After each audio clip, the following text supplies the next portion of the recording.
सबसे पहले तो भाई साहब एमपी को धन्यवाद दूंगा कि वो जो जनहित की समस्याओं को लेके जो सुझाव मांग रहे हैं। और शहर में अभी वर्तमान की स्थिति में जो सीवरेज लाइन खुदी थी उसके कारण जो गड्ढे शहर में हो गए हैं, आज की तारीख में उसका निदान नहीं हो पाया है और आए दिन कहीं ना कहीं विवाद की स्थितियाँ बनती, दुर्घटनाओं की स्थितियाँ बनती है। जो गड्ढे अगर नगर पालिका चाह के सीवरेज लाइन के ठेकेदार को बोल के अगर उसका तत्काल निराकरण करे तो वो एक बड़ी समस्या का समाधान हो सकता है। दूसरी बात, नगर पालिका में जो पुरानी लीज नवीनीकरण है, जो एमओएस के मामले हैं, जो नामांतरण संबंधित मामले हैं, उनमें बहुत सारी परेशानियाँ आ रही है। सबसे बड़ी बात तो है कि परिषद नगर पालिका की परिषद रही नहीं है, जिला कलेक्टर नगर पालिका के प्रशासक है। तो जो आम लोग जिन्होंने पुराना निर्माण कर लिया है, उनने एमओएस नहीं छोड़ा है, उनकी फाइल लगती है, वो रिजेक्ट कर दी जाती है।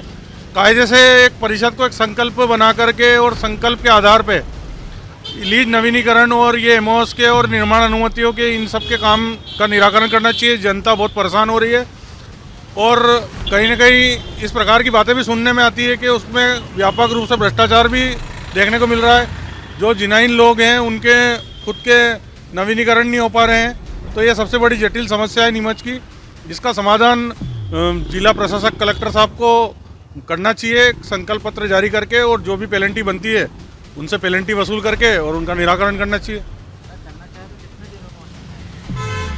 कितने दिनों क्या, चंद घंटों में हो सकता है। अगर अधिकारी बैठ के और कलेक्टर साहब से एक संकल्प जारी करवा ले तो उसका तत्काल निराकरण हो सकता है। कई लोगों के लीज नवीनीकरण, किसी के निर्माण व्यवसायिक है तो उसको आवासीय को व्यवसायिक में करने का, इस प्रकार के विकल्प हैं जो नगर पालिका चाह के कर सकती है, पर अब नहीं करना चाहे तो वो एक तरीके से समस्या ही है, समस्या का निदान हो सकता है। देखिए, नीमच में समस्याएं यूँ तो बहुत है। हम देख रहे हैं कि पिछले 15-20 सालों में नीमच में विकास के नाम पर क्या हुआ है।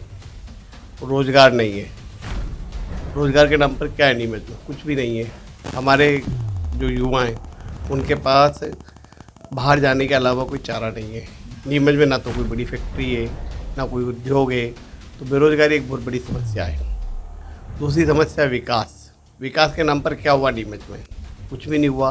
सड़कें, खरंजा, नाली, ये तो सभी काम करते हैं, नगर पालिका का काम है, लेकिन ऐसा क्या डेवलपमेंट हुआ नीमच में जिसको हम कह सकें कि भैया वो नीमच के विकास की इबारत हो। तीसरी बात, बंगला बगीचा। बंगला बगीचा एक बहुत बड़ा मुद्दा है नीमच में।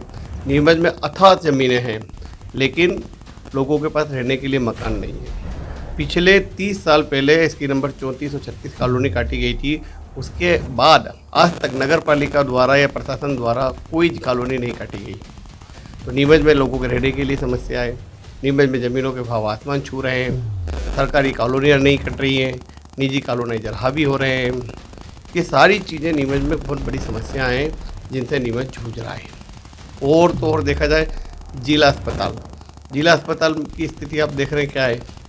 हमारा रेफर अस्पताल है, जिला अस्पताल में कुछ भी सुविधाएं नाम की चीज़ नहीं है। ट्रामा सेंटर हैं लेकिन पैरामेडिकल स्टाफ नहीं है। मेडिकल कॉलेज स्वीकृत हो गया लेकिन राजनीति के पछड़े में फंस गया।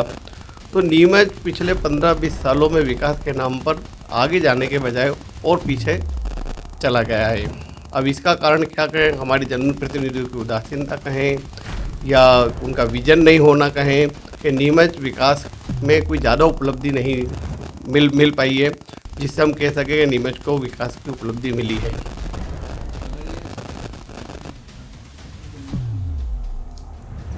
वो तो अलग अलग क्राइटेरिया है। सड़कें, नाली, खरंजा, ये हमारे यहाँ पे ढंग के काम नहीं हुए। सीवर लाइन बन गई है लेकिन सीवर लाइन फेल होगी। पाइपलाइन है लेकिन पानी की समस्या है। नगर पालिका का एक अलग क्राइटेरिया होता है, सड़कें वगैरह बनाना, ये तो कोई बड़ी बात नहीं है। लेकिन ऐसा कोई बड़ा काम क्या हुआ जिससे हम नीमच के विकास के लिए बात कर सकें, हम नीमच के युवाओं को नीमच में रोक सकें? क्या उद्योगों के नाम पर क्या है नीमच में? कुछ भी नहीं है। एकमात्र ओपियम फैक्ट्री थी, वो भी ख़त्म हो गई, उसमें नौकरियाँ नहीं लग रही है। इंडस्ट्रियल पार्क बन गया लेकिन फैक्ट्रियाँ नहीं आई, तो वो भी कुछ भी नहीं है। नीमच में डेवलपमेंट के नाम पर कुछ भी नहीं है। क्या है डेवलपमेंट के नाम पर? कुछ भी नहीं है। इसलिए ज़रूरत है सरकार को एक संयोजित प्लानिंग करने की। नगर पालिका है तो अपने हिसाब से काम करती है, सड़कें बनाती है, नाली खरंजा का काम करती है, ये रूटीन वर्क है। लेकिन जो बड़े काम होने चाहिए थे वो नहीं हो पाए। इसके लिए अच्छे विजन के साथ काम करने की ज़रूरत है, अच्छे उद्योग रोजगार लाने की ज़रूरत है। बड़ी बड़ी सड़कें और हाईवे और बाईपास जो हमारे आसपास होने चाहिए थे। नीमच में रिंग रोड की समस्या है, भगाना वाला ब्रिज की समस्या आज भी है, वो ब्रिज नहीं बन पाया है।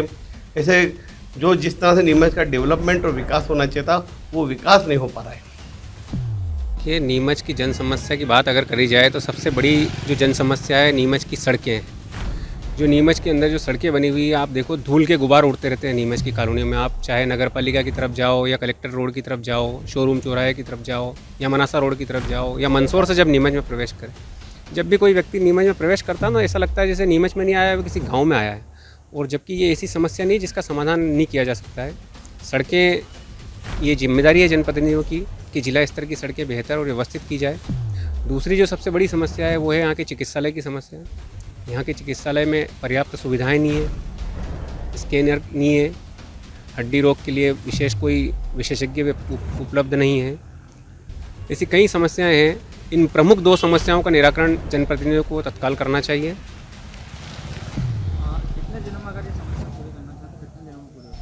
यदि जनप्रतिनिधि अगर धार लें कि समस्या करना चाहिए समाधान, तो 1 महीने के अंदर इन सभी समस्याओं का समाधान किया जा सकता है। मैंने होश संभाला और राजनीति करी, पत्रकारिता भी करी है। और सबसे बड़ी समस्या, और मैंने जो सपना देखा था कि नीमच के अंदर पानी दोनों टाइम मिले, जनता को नल सुबह मिले, शाम को मिले। चलो ना हो सके तो 1 दिन प्रतिदिन नल मिलना चाहिए। और नीमच के अंदर पर्याप्त व्यवस्था है। हमारा हड़का खाल के अलावा हमारे पास एक डैम और बनाया, उसके अलावा भी पानी की बहुत शॉर्ट, प्रतिदिन नल मिलना चाहिए। जनता बहुत परेशान पानी के लिए। नेक्स्ट मुद्दा, ट्रामा सेंटर बनाया, ट्रामा सेंटर बन गया, निर्माण कर दिया, सब कुछ अच्छा हुआ, लेकिन उसकी सुविधा अभी भी आज भी कुछ नहीं है। ट्रामा सेंटर नहीं चल रहा है, वो हॉस्पिटल चल रहा है। ट्रामा सेंटर के अंदर हॉस्पिटल शिफ्ट कर दिया गया, उसको नाम दे दिया ट्रामा सेंटर चल रहा है, लेकिन अंदर अभी मशीनों का अभाव है, डॉक्टरों का अभाव है, स्टाफ का अभाव है, हर चीज़ का अभाव है। मतलब एक तरह से ट्रामा सेंटर में जो सुविधाएं मिलना चाहिए, गवर्नमेंट की जो गाइडलाइन के अनुसार जो सुविधा मिलना चाहिए, वो कुछ भी नहीं है। सिर्फ एक विरोध के कारण उस हॉस्पिटल को उधर से जगह इस बिल्डिंग में शिफ्ट कर दिया गया, बस। नेक्स्ट समस्या एक नीमच के अंदर, शहर के अंदर जो हमने अभी तक देखते हम आ रहे हैं, चूँकि मैं खुद एक बंगला बगीचे के अंदर रह रहा हूँ, निवासी हूँ। मेरे कम से कम बगीचा नंबर 4 में रहता हूँ और 20-22 साल से मैं समस्या से जूझ रहा हूँ, आज भी जूझ रहा हूँ। मैंने वो दौर देखा है जब बगीचा नंबर 4 के अंदर कीचड़ होता है, पानी की समस्या, लाइट की समस्या। जब हम नगर पालिका के पास जाते हैं तो कहता है ये तो अवैध कॉलोनी, ये तो हमारी कॉलोनी नहीं, हम इस पर कुछ काम ही नहीं कर सकते, कि लाइट नहीं लगा सकते, हम एक पानी की पाइपलाइन नहीं लगा सकते। हम वो दौर से गुजरे। और आज जब बंगला बगीचे की समस्या के निराकरण के लिए विस्थापन बोर्ड बनाया, इसमें भी अनेकों विसंगतियाँ, जिसके कारण जनता आज भी आवेदन देने के लिए संकोच कर रही है। अगर उसमें सरलीकरण किया जाए तो नीमच बंगला बगीचा के सारे लोग आवेदन दें और सरकार के पास अच्छा खासा पैसा जमा हो जाए, नगर पालिका अच्छी सक्षम हो जाए। लेकिन सरकारी पेच और आंकड़े ऐसे फंसा दिए गए हैं कि आज बंगला बगीचा के लोग जागरूक नहीं हो रही, जनता जागरूक नहीं हो पा रही है, और सारे आज भी फाइलें पेंडिंग पड़ी हुई है। अगर ये पैसा जमा हो जाए तो हम पाइपलाइन में, शहर के विकास में लग सकता है पैसा। बंगला बगीचा चूँकि हल होना चाहिए, और हल होने के लिए कोई बड़ी मुश्किल नहीं है, लेकिन हमारे यहाँ जनप्रतिनिधि जो टालम टोल रवैया अपना रहे हैं, उसके कारण ये समस्या और बढ़ रही है।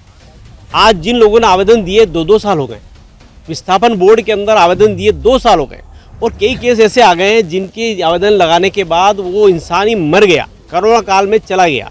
अब उसका आवेदन के लिए लोग ब्लैकमेल कर रहे हैं, नया अपराध पैदा हो गया। जिन्होंने बंगला बगीचा विस्थापन बोर्ड में आवेदन दिया, जो मालिक था, वो मालिक उनको ब्लैकमेल कर रहा है कि मुझे आज 5 लाख चाहिए, मुझे 10 लाख दोगे तो मैं आपका रजिस्ट्री कराने आऊँगा, नहीं तो नहीं आऊँगा। ये नया अपराध पैदा हो रहा है। लोग डरा रहे हैं, चमका रहे हैं, ब्लैकमेलिंग कर रहे हैं, और जनता खामोशी से ब्लैकमेल का सपोर्ट करना, मजबूरियन देना पड़ रहा है उसको कि लो भैया यार 5 लाख रुपए दो, मैं रजिस्ट्री करा दो, 10 लाख रुपये मुझे रजिस्ट्री करा दो। सरकार को इसका सरलीकरण करना चाहिए, इसका हल निकालना चाहिए। आज बोरा समाज के, मुस्लिम समाज के लोग इस बंगला बगीचा में कई लोग रहते हैं, सबके पास हिब्बेनामा है। बोरा समाज के लोग हिब्बेनामा करके कोई बाहर चला गया, कोई इधर चला गया, कोई उधर चला गया। आज वो हिब्बेनामे के सारे केस पेंडिंग पड़े हुए हैं, और कोई लोग हिब्बा करने के बाद स्वर्गवास हो गए। अब क्या करेगा वो आदमी, कैसे अपना वो विस्थापन कराएगा? सरकार को सोचना चाहिए। जो एग्रीमेंट करके चला गया 25 साल पहले, वो जो स्वर्गवास हो गया, आज उस एग्रीमेंट का क्या होगा, क्या निराकरण होगा, उसका आज तक किसी ने सोचा नहीं। और अवैध कॉलोनी अभी अवैध चल रहा है काम सारा, बंगला बगीचा भी काम हो रहा है, निर्माण काम हो रहा है, इससे भ्रष्टाचार पनप रहा है। नगर पालिका में भ्रष्टाचार तबेद से हो रहा है। इस बंगला बगीचे के नाम से आज भी करप्शन चरम सीमा पे, और बड़े बड़े नेता भी देख रहे हैं लेकिन कर नहीं पा रहे हैं। क्यों नहीं कर पा रहे हैं? या तो इनकी मिली भगत है, आपस में मिली भगत होने के कारण ऐसा काम हो रहा है, वरना जनता की मूलभूत समस्या है शहर की पाइपलाइन, पानी की समस्या जो प्रतिदिन मिलना चाहिए, चिकित्सालय, यहाँ पर जो मरीज दूर दूर से आते हैं, सुविधा मिलना चाहिए, वो नहीं मिल रही। बंगला बगीचा जो होना चाहिए वो नहीं हो रहा है। तो फिर जनप्रतिनिधि कर क्या रहे हैं? मेरा उनसे निवेदन है कि ज़्यादा जनता की तरफ ध्यान दें। ये बहुत ही उज्जवल समस्या है, बहुत ही गंभीर समस्या है। समस्याओं की बात की जाए तो नीमच में बहुत सी समस्या है जो जनता के लिए नासूर बनी हुई है। आज हम एक बड़ी समस्या की बात करें तो बिजली विभाग द्वारा अभी जो समाधान योजना चलाकर कोरोना लॉकडाउन में 20 अगस्त तक के जो बिल उनसे वापस वसूली की जा रही है वो बहुत गलत तरीका है। सरकार ने कोरोना लॉकडाउन के दौरान कहा था कि ये सभी बिल स्थगित किए जा रहे हैं, इसे घुमा फिरा कर वापस से अब बिल जारी किए गए। लोगों को 6000 से ज़्यादा लोगों को नीमच ज़िले में नोटिस दे दिए गए और 15 दिसंबर तक ये बिल जमा कराने की अवधि उन्हें दी गई, जबकि कई लोग ऐसे हैं जिनको 14 दिसंबर तक उनके घर पर नोटिस पहुंचे और 15 दिसंबर आखिरी थी। आज बिजली विभाग में जन सैलाब उमड़ा और लोग काफ़ी परेशान हुए। लोगों का कहना था कि एक तो यह बिल सरासर गलत, उसके बाद तारीख भी बहुत कम दी गई, एक दिन पहले नोटिस, दूसरे दिन बिल जमा कराने की अवधि जो गलत है। लोगों के 31,000 रुपये तक के बिल हमने देखे हैं जो जिससे लोग काफ़ी परेशान हैं। सरकार को इस ओर ध्यान देना चाहिए और लोगों को किसी प्रकार की राहत देना चाहिए। दूसरी बात हम करें कि नगर पालिका द्वारा देखा जाए तो कुछ सालों में बाग बगीचे अच्छे डेवलप किए गए हैं, लेकिन उनका मेंटेनेंस समय पर नहीं हो रहा है। कई जगह पर लाइटें नहीं चल रही है, कई जगह पर माली नहीं है। तो ये भी एक बड़ी समस्या है कि करोड़ों और लाखों रुपए का खर्चा हुआ है, उसके बावजूद अब उनका मेंटेन नहीं हो पा रहा है, तो वापस से जीर्णशीर्ण अवस्था में जा रहे हैं। सड़कों की बात करें तो कई जगह पर सड़कें अच्छी बनी है, सीसी रोड भी बने हैं, लेकिन कई जगह अभी भी ऐसा है जहां कच्चे सड़क है, गड्ढे ही गड्ढे हो रहे हैं, लोग इससे काफ़ी परेशान है। इसी तरह से और भी कई मुद्दे हैं जिन पर नगर पालिका और शासन प्रशासन को ध्यान देने की ज़रूरत है। देखिए, शासन प्रशासन के बहुत सारे ऐसे योजनाएं होती है, उसके टेंडर हो जाते हैं, लेकिन टेंडर आगे से तो आ जाते हैं लेकिन ज़मीनी स्तर पर काम शुरू नहीं हो पाता है। जैसे हम बात करें शहाबुद्दीन बाबा दरगाह पर रोड और पुलिया का टेंडर भी सालों से चल रहा है। कई बार पुलिया का टेंडर हो गया, सड़क का टेंडर हो गया, लेकिन ज़मीनी स्तर पर काम शुरू नहीं हुआ। सालों तक टेंडर भराते गए, कैंसिल हो गए, फिर भराए, फिर कैंसिल हो गए। लेकिन अब तक, जबकि यह दरगाह मालवा मेवाड़ में एकता का प्रतीक है, सभी धर्म के लोग आते हैं यहाँ पर, हर साल उर्स भराता है, हज़ारों की संख्या में लोग ज़ियारत के लिए आते हैं, लेकिन नगर पालिका की अनदेखी के चलते लोग परेशान होते हैं। कुछ दिन पहले आप सभी ने देखा कि जिस तरह से पुलिया टूट गई और बड़ा हादसा भी इस ओर हो सकता था, लेकिन नगर पालिका ने अब तक ध्यान नहीं दिया है। अब उसका शुभारंभ देख सकते हैं कि टेंडर की बात तो ठीक है, टेंडर होते थे, कैंसिल होते थे। भूमि पूजन हो गया, विधायक दिलीप सिंह परिहार ने उसका भूमि पूजन कर दिया, सभी नेता लोग वहाँ पहुँचे, अधिकारी पहुँचे, एक अच्छा कार्यक्रम हो गया। उसके बावजूद इतने महीने गुजरने के बाद भी अब काम शुरू नहीं हुआ है, तो इससे आप अंदाज़ा लगा सकते हैं कि शासन प्रशासन किस तरह से काम कर रहा है नीमच में।